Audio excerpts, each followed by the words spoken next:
Hi, I'm Karina Walter, and welcome to the Standard Newsroom.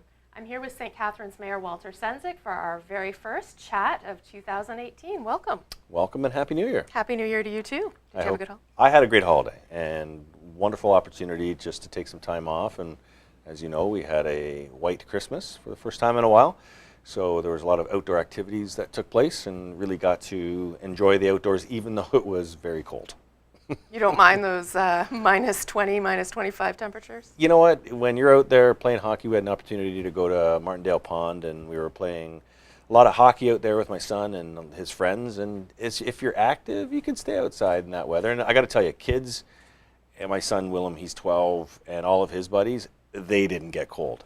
I got cold, but they didn't get cold. And I just think I'm a little bit older, so I tend to freeze up a little quicker, but it was actually quite fun, and it's great to see that being outdoors, even in that kind of temperature, it really does physically make you feel better. Mm-hmm. It was a nice winter for tobogganing too, yes, and all of that kind of stuff.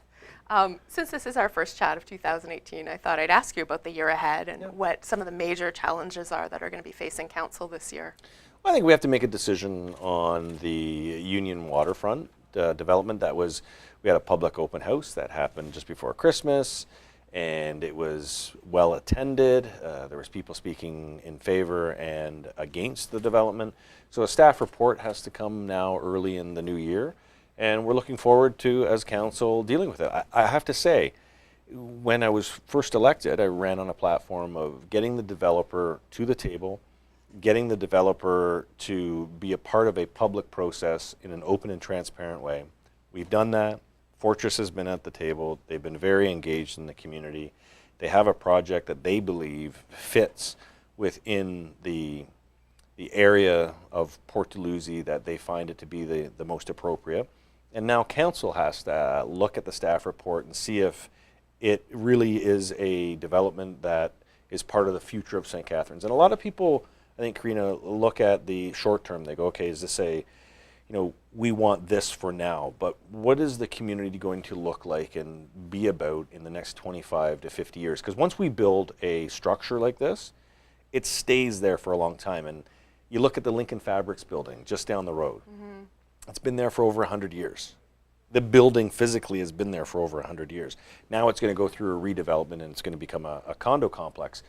But the area that we're talking about in the commercial core, whatever's built there is going to be there for not the next 5 years, the next 10 years, but potentially for the next 100 years. So as a council and as a community, we've got to look at the design of our community much farther along than just the next 10 years. And it's going to be interesting to see how staff deals with that, because under the Places to Grow Act, which is a provincially mandated document, legislation, we have density targets, and we're also identified as a city in St. Catharines as an urban growth area. And they talk about in that plan vertical growth, talking about growing up. We have no land around us in which to grow. We can only grow up. But it's the scalability of that growth that a lot of people are concerned about. So looking forward to the staff report, that's going to be a big one. Intermunicipal transit's going to be a big one. We have to get it right. It's time. The more and more people I talk to in the community, intermunicipal transit is very high on their radar for those who use public transit. They want to see an integrated system. Those are two decision points. We have another development in Port Dalhousie that's forthcoming by Rankin. That'll be another one that is going to take up a lot of time. The port secondary plan is going to be one that is, again, something that's going to take a lot of discussion. So we have some big pieces that if we get them right, it's going to really position ourselves as a city for the next 25, 30, 100 years. When we go back to the Union waterfront development, you had a lot of people come to that special meeting, and there were people on both sides who really felt very strongly about their position, whether it should be built or not. I mean, how does council take those views and weigh them? It's interesting because you have the emotional side, which I completely understand. There's a lot of emotion around any kind of projects like this, and we've seen it in other parts of our community. It's not just specific to Port Dalhousie, but when you take the emotion out of it, we have an official plan that the city has approved 5-6 years ago in the previous term of council. There was an official plan, the Garden City Plan, and that really does show where community grows. And then you look at what is the best use of the land, and especially when we don't own it, but what is the best use of the land that the private sector is going to invest in, and how does that growth look like? So if you take the emotion out of it and just look at it from the perspective of what is the best use of land, that's where staff will make that recommendation. We're going to be talking about traffic, we're going to be talking about parking. There's a lot of dynamic aspects to a project like this, and for many respects, it's going to be the scale of which we haven't seen in a long time. So this is new to a lot of people as well, not just in Port Dalhousie, but in the city, in terms of the size and the scope of it. So how do we make an informed decision around all the concerns? Parking, congestion, traffic, size. Those all are going to play a role in the decision that council has to make. And again, I think council is going to have to focus on what is the city going to look like 50 to 100 years out, and how does this part of it play into that? Do you think that decision on what's going to happen there will happen in the next few months? I think, yeah, it's going to be presented to council in the first quarter. We talk in quarters. So we break the year into 4 quarters. We're looking at having this planning document in front of us in the first quarter. What about the $4 million decision council has as well? Is that also going to be before the next election? I'm hoping to have that in the first quarter. And what you're referring to is the hydro surplus that we had an opportunity to discuss. And it is something that obviously there's a divergent of interests. Myself and a number of councillors are looking at how do we create an incentive for affordable housing. So taking a portion of that and creating an affordable housing fund that can help accelerate affordable housing in our community. I got to tell you, if we don't get a handle on affordable housing, if you look at what's happened in places like Vancouver, Toronto, other areas where there's been an increased interest in the livability of a community, the affordability of housing actually goes down because you start to get a lot of upward pressure on the price points. Having something that would create an incentive for developers to put affordable housing into their projects, that's the kind of, I think, planning and fund that we can create that would do well for the future of our community. So things like that need to be considered, but ultimately it'll be up to council to see how they want to use those funds.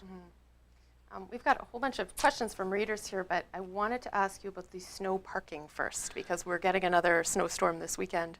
I understand the compliance rates from people weren't that great.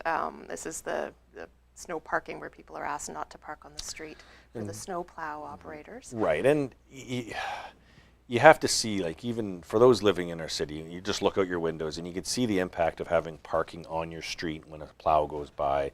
It creates that barrier, that bump that becomes challenging once you try to get out of your space and then someone else tries to come in. It creates a lot of problems. We're trying to encourage people during a snow parking event, which is no parking on our roads, try and move your cars around, try and squeeze them into your driveways until the plows can get through the streets. The compliance isn't there yet. The last part of compliance is ticketing, and we don't want to get to a ticketing phase, but in other jurisdictions where they do have a lot of snow, Ottawa, Montreal, Kingston, they do have these programs where, look, we give you notification that during major snow events, get your cars off the road as much as possible. If you don't comply, then we start going out with tickets because the mounds of snow get too high for the city and for the residents to manage. When we posted our story about the compliance, about half of our readers who were commenting on Facebook said they thought people should be fined. The other half were very concerned about people who don't have driveways and where they should be parking. And that's where, when you look at the Montreal model, Montreal downtown, they don't have parking, they have on-street parking. And so in that case, they do have the opportunity where they schedule when they'll be going down certain roads, and they give you enough notification. And what you do is you move your cars to other streets and then bring them back. It's fascinating. I lived in Montreal, and during those snow events, you would actually see people just move their cars, and then the plow would come down, and then you'd see these people come out, move their cars back, and the plow. But it's because they live with so much snow. If they didn't do that, they would just have mounds and mounds of snow around their car. So we're just trying to get to a place where there's an understanding that the more clear the road is, the easier the plow can get down. One of the readers had suggested too, maybe having people park on one side of the street and then moving to the other side of the street the next day. I don't know if something like that has been considered. Well, they do that in Hamilton, but it's for the first 15 days of the month. you park on one side, and the next 15 days you park on the other side, and it's a constant switch. I don't know what the perfect solution is, but I think it's just the understanding that if it's a significant snowfall where you're going to have a lot of snow being piled up, you want to create the condition to get the snow as far off the road as possible so people can both park and they can traverse. And all. Just one more point on this, because we had someone comment about taking their basketball hoop down, which was on the property but hanging over the street. And they said, why am I now being asked to take this down? And it was a good question. And the interesting part of it is that they said, well, during the day, like, the garbage trucks never have an issue with it. And that's true. But garbage trucks are out during the day. Snow plow drivers are out at night, and they're trying to get to as close to the curb as possible. So if it's at nighttime and you've got this hoop that's hanging over the road and you've got this plow that's coming down pretty quick, what's happened is that the hoop has gone through the window of our snowplow drivers' cabs on the passenger side. That's largely where they would be, and they don't even see it coming because it might be snowing, it's dark out, it may not have a light in that area. So when we explain that, that's why we ask people to take their basketball hoops off the side of the road during the wintertime. They go, okay, now I get it. So you just put yourself in the shoes of the snowplow driver, and you get those kinds of hazards. Yeah. Okay. Well, we're going to get to some questions from readers here. We have a reader from Catharines, who says, I moved here a couple of years ago and have bought a house, but between Petrowski's many bigoted comments and a white supremacist rally at Chris Biddle's office, I'm very concerned. What is the mayor doing to make this city safe and welcoming for everyone? Well, I think we as a council and a community have really embraced the Compassionate City project, and that is about inclusivity. That is about making sure everyone's inside the circle of our community, and we're no one's invisible, that we're helping the most marginalized, but we're also celebrating our diversity and inclusivity. And so what you're seeing obviously is evident in many communities across North America. This is not unique to St. Catharines, Niagara. These are comments and these are viewpoints that individuals that you've brought up. And even at Chris Biddle's office, it was a very small number of people. And while it's very disheartening to see that kind of approach and attitude in our community, we believe in continuing to create a compassionate community, an inclusive community, and I think we've done a really strong job on that. We've really gone out into the community, and individuals have embraced and organizations have embraced it. So I believe we're more compassionate than we were 3 years ago. I believe we've shone a light on a lot of the great work that groups are doing, and in doing so, we're going to be a much brighter light than any of the bigoted folks out there that are trying to showcase whatever kind of views that they have. We're actually going to outshout them. We're going to be a louder voice. We're going to be a brighter light, and people are going to see our community as an inclusive community, one where we all get together and we celebrate our diversity and our uniqueness. We have another question from another new resident as well. I moved to St. Catharines from Hamilton a year ago. Why are there no outdoor rinks for kids to skate on in the winter in St. Catharines? In Hamilton, they would make rinks at various parks. Why not here? And it's a great question, because as I was skating around on Martindale Pond, I was thinking about the outdoor facilities that we don't have. And it would be a great community initiative to look at a place in which we can put an outdoor rink. And the initial response I'd have is, well, it's raining out today. So you get the fluctuations of weather, and how does that impact your rink? Well, in the summertime, we have pools, and so if it's raining out, you're not in the pool, or if it's cold summer, you're not in the pool. It could be akin to having rinks here in our community in the summer, in the wintertime. So I think if there's a community initiative and a community push, I would like to see at least one community rink where people can get together. But the other side of it is that we do have natural places to play, which is interesting. And that over by Martindale Pond, which is on the shallower side, the Green River Trail side, great opportunities over there. So it's something that I think in the next term of council, exploring these kind of places where there's physical activity, it gets people outside, because I think we have to do a better job of getting people outside in the wintertime. And I don't think we do enough of it. It's amazing when you go up to Fort George with the outdoor rink that they have there right now, how many people are crowded onto there. Exactly. And the Wayne Gretzky one at his winery now too is usually pretty busy. Also, speaking of outdoors, we have another question from a reader. asking about cycling. He says physical activity is very important to deal with non-communicable diseases like diabetes, hypertension, etc. At what level of priority does St. Catharines place cycling and initiatives for promoting cycling, including amenities like bike racks for parking and specialized traffic signs and signals? Well, it's right within our strategic plan, and it is under the environmental and social pillars. The environmental side of it is getting more people out of their cars, using bike as a means of mobility in our community. So creating more bike lanes, so there's that safe travel through the community on bike lanes. But on the social side, it's about the physical activity. It's about getting people outside in the outdoors to be able to get physically active. So looking at our trails, we have a lot of trail systems. And the interesting thing is, we may not have the connectivity of our bike lanes to where it should be, but you've got this Welland Canal bike trail that runs the length of the Welland Canal. It runs through our city. It is a great trail to be on for bikes, but we've got to connect that with other trails so that people from all parts of the city can ride their bike safely to a place like that. So we do have a focus on improving our trail system to complement the bike lanes so that we have a better mode of transportation when it comes, better choice of transportation when it comes to those who want to use their bike. I had another reader asking about live streaming of council meetings. Right. I'd like to know why St. Catharines' live streaming of council meetings is so bad compared to other municipalities.